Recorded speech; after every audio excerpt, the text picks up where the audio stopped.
Well, good morning, friends. Mark Holmes here, and as always, I want to thank you all for watching, commenting, subscribing, and being part of the Joe Boo Sports Report. Without you guys, as well as you ladies, you know that this literally does not work. So let's get open for business here, and let's wake up those football gods here this morning. Hope everybody's doing great on this Thirsty Thursday. Man, I can't believe that the regular season is over and that we literally have 1 month left of football. It is 31 days, 9 hours, 25 minutes away from kickoff of the Super Bowl. Hard to believe, but man, the season is over.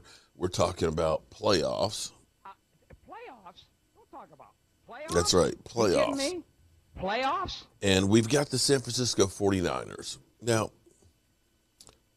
it's kind of crazy to me because it seems like it's revisionist history. Everybody's talking about San Francisco. It feels like the way they're talking about San Francisco is it's back in the 80s. It's back when, you had Ronnie Lott and Jerry Rice and Joe Montana, and that the 49ers are like, Super Bowl favorites and that they are a great team. I'm not saying that they're not a really good team, but are they as good as they're being made out to be? It seems like all of a sudden they've been kind of inflated. Let's look at the record and how they've done in some of the games during the season. They opened up the regular season against the Lions and were in a shootout against them, 41-33. Scored a lot of points. They ended up beating them. But it was the Lions, in their first game with their new head coach. The Eagles, they played the Eagles 17-11, victory.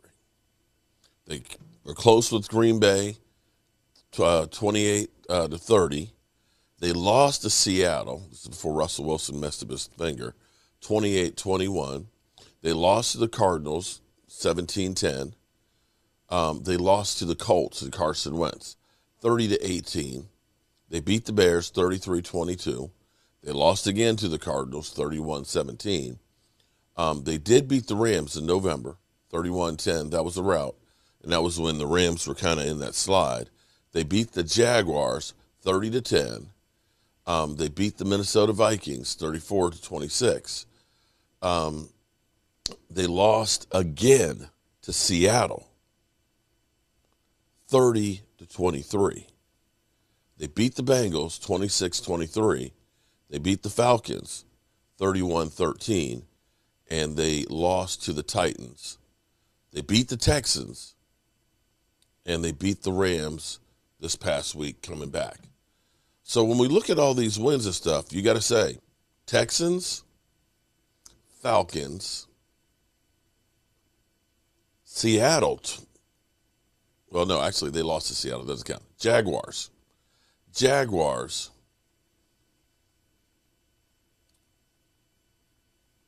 And let's see who else. Lions. Those are 4 give-me games of their victories. Jaguars, Lions. You're talking about some of the bottom tiers of the NFL. And you lost to Seattle. And Seattle is a shell of themselves. I'm not saying there's not quality wins there, beating some of the teams that they did. And they do play in a tough conference. But they make it seem like they are the greatest team in forever. If you look at Jimmy Garoppolo's numbers, Jimmy G, 9-6, 68% completions, 3,800 yards, 20 TDs, 12 interceptions.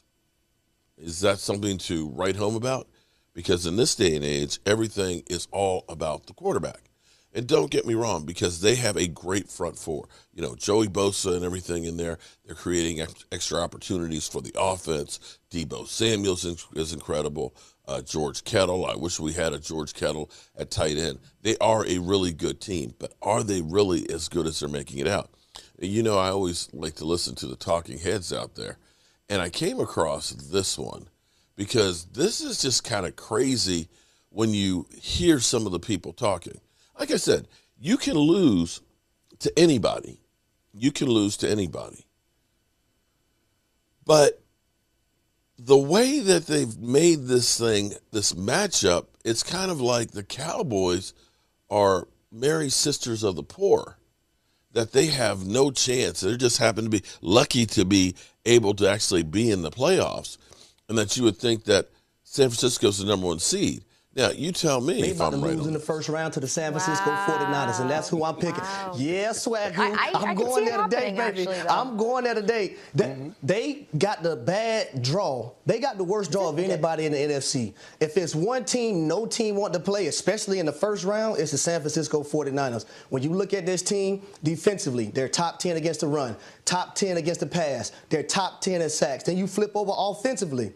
They're top 10 in the run. They're 12th in passing. This team is built to be any and everybody because they're physical. Their physical. Their physicality breeds a different brand of football that we played when we was in the league, Marcus Spears, and you know that. The Cowboys right now, I can't trust them. I don't know what I'm going to get. I don't know if Dak going to complete passes. I don't know if the receivers going to run the right routes. I don't know if the defense going to get turnovers. If they don't get the turnovers, we already seen what's going to happen if they don't get that. We seen that against the Arizona Cardinals. So right now, I do not trust the Cowboys, and I got them losing in the first round to the San Francisco 49ers.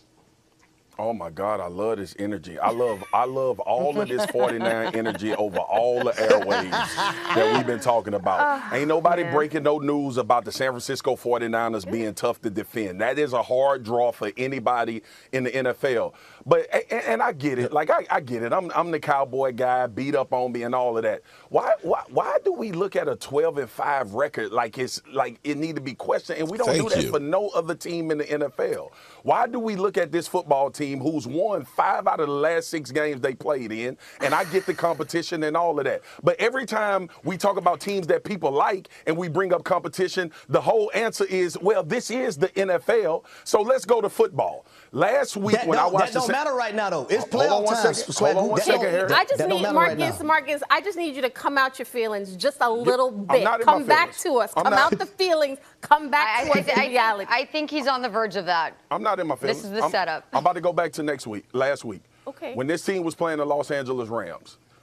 The week prior, I had a conversation with Dan Orlovsky about, are you not concerned about Matthew Stafford turning the football over? And he said no. And he said, because I know him personally, and he's going to play better down the stretch. But in that game, I saw the San Francisco 49ers fall behind 17-0. And I want to give them credit for sticking to their identity and who they are as a football team. They're a really good football team, led by Deebo Samuel and George Kittle in this run game with Shanahan and his ability.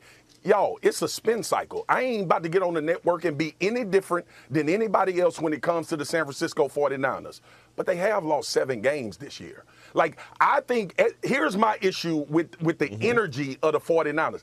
Everybody talking about them like they like the Super Bowl favorites or something. Thank you. And I get it.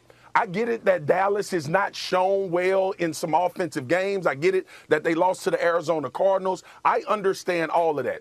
And then when I just want the same type of energy for everybody else. Since Harry just said it, don't none of that matter. We about to go in the playoffs. So why does it matter that they a tough draw? Why are the Cowboys not a tough draw, Harry? The Cowboys are a tough draw. First of all, the Cowboys are a tough draw, except so are the 49ers. This is not like Harry said, this is not a team you want to face. Kmart, can I ask you one question? No, I'm not trying to cut you off. Can I ask you one question? No. Can I ask you a question? And I need an honest answer because I want to hear your answer to this. Yes, please. The energy that you've seen put towards the 49ers, don't it seem like the Cowboys don't have a chance? Thank you. Because we don't know what Cowboys team we're going to see. We're not saying they don't have a chance. They have the roster to compete for a Super Bowl. But each week, you're like, are we going to see the run game? Are they going to come out fast? Are they going to score first? Like, how's that going to look? Like, what's going on? Is Mike McCarthy going to trick it off? Right. We don't know. Is Mike McCarthy going to cost them a game? Is he going to like, these are the questions. So when you say this team is 12-5, there are a lot of questions for a Dallas team that I was very high on to start the season. Gotcha. Like, they have a roster that could win a Super Bowl, but there are just too many questions and inconsistencies. And the 49ers don't have none. What? getting your feelings again. No, But the I'm Cowboys asking. came into the season I'm with much asking. higher expectations than the I'm 49ers. legitimately- But you just talked about the star. You talked about how there's an aura, mystique that comes with the Cowboys. This is why I said every single week that this team plays a game is a referendum on the star, because you want them to you expect them to win the division. It's a terrible division. Then you expect them. This is a team that can go to the NFC title game and potentially win that and get to a Super Bowl.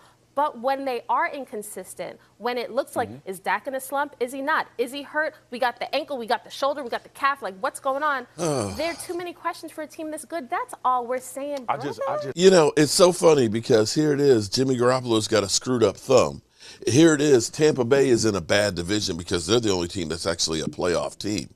And they lost to the number 2 team twice in New Orleans. The reason why New Orleans has a winning record is because they beat Tampa Bay. And you certainly cannot look at the NFC North, which has fired 2 coaches right now and has the Lions as a great division. See, this is the bullshit that you get. Because as we go through, well, we don't know about Dak Prescott like we know about Jimmy Garoppolo. Here's what we got. Because they talk about the running game for the Cowboys. We don't know about that if it's going to show up. True.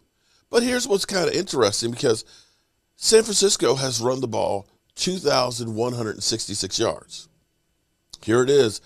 Sister Mary, children of the poor, the Dallas Cowboys have run the ball 2,119 yards.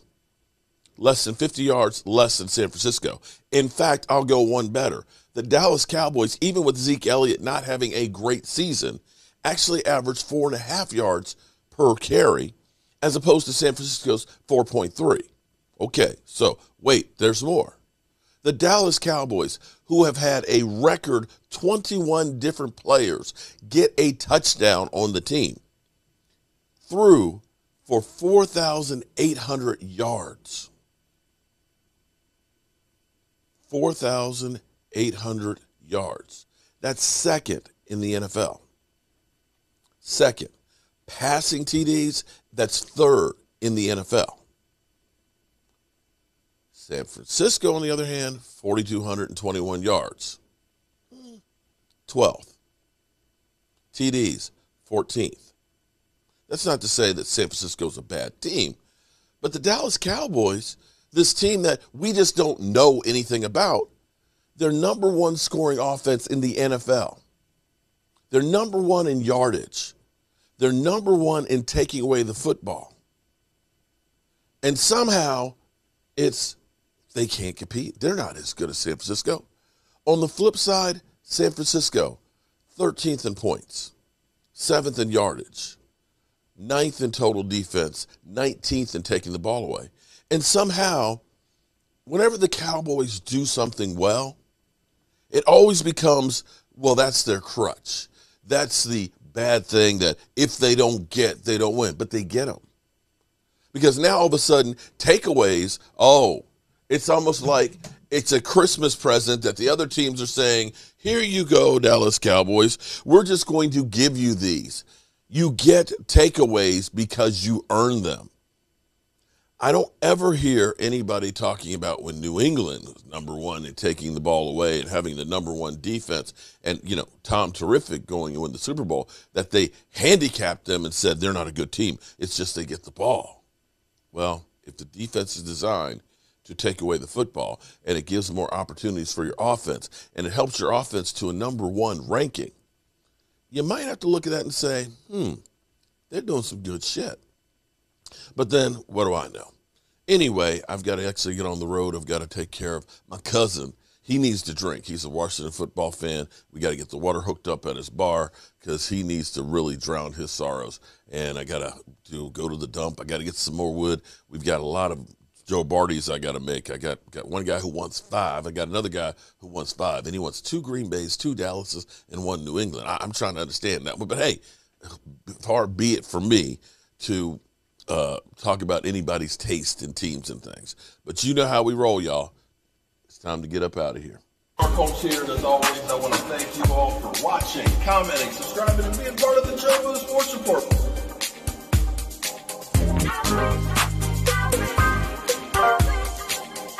You did one hell of a job, and the only thing else I got to say is, how about them Cowboys?